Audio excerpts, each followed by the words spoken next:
Vous aimez l'histoire juive ? Retrouvez Liana Gurfinkel dans Un jour notre histoire sur Studio Kalita, c'est tous les matins, pour découvrir ensemble les événements et les personnages qui ont fait notre histoire.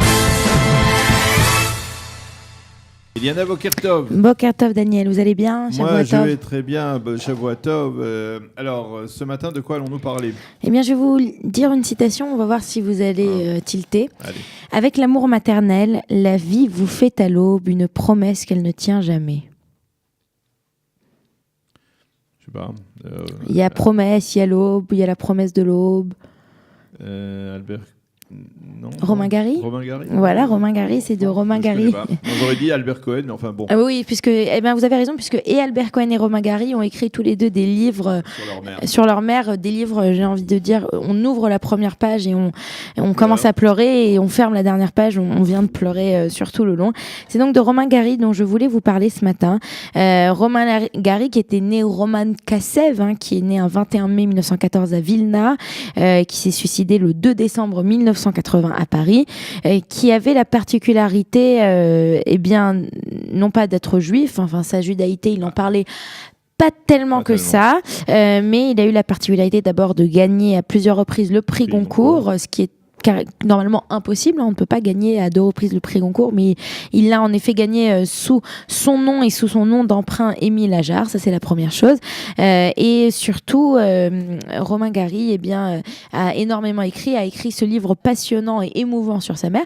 Et il faut rappeler que le centre francophone à Jérusalem de l'ambassade de France est le centre Romain Gary. Ce n'est pas pour rien qu'ils ont voulu mettre en avant cet écrivain français.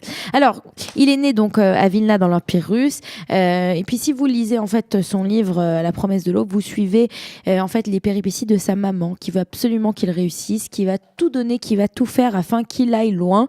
Et il ira loin, puisque il deviendra donc un écrivain. Mais surtout, avant de devenir un écrivain, il sera dans l'armée française libre pendant la guerre. Il sera pilote.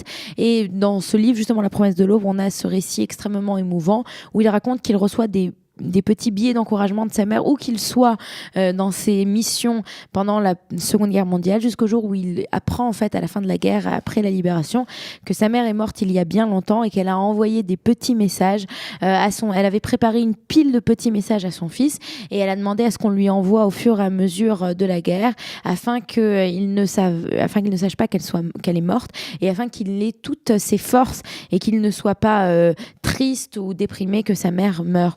Il a donc grandi en Russie jusqu'en 1921, puis il a passé une partie de sa vie en Pologne.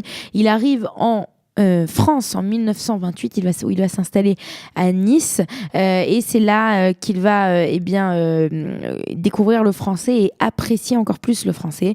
Dès 1934, il commence à écrire très rapidement, puis ensuite il aura son service militaire, la France libre, puisqu'il sera un grand admirateur du général de Gaulle.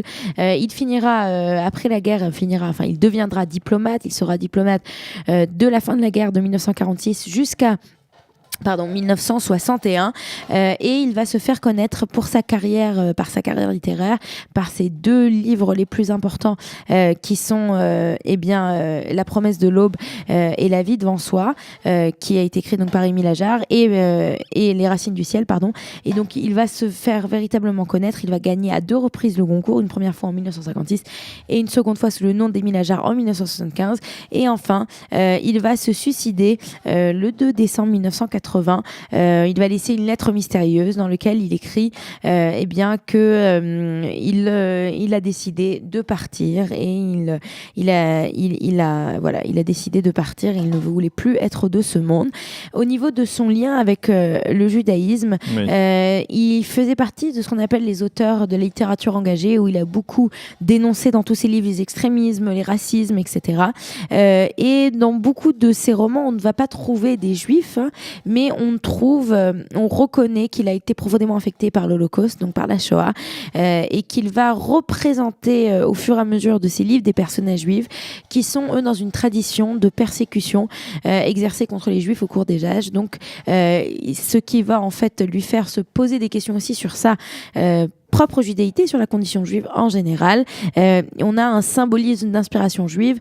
J'ai lu quelque part en préparant cette chronique qu'on pouvait le comparer à Philippe Roth. Philippe Roth qui était très juif sans pour autant être un défenseur, on va dire ça comme ça, du peuple juif. Merci beaucoup Eliana. Il est 8h31 sur Studio Kalita.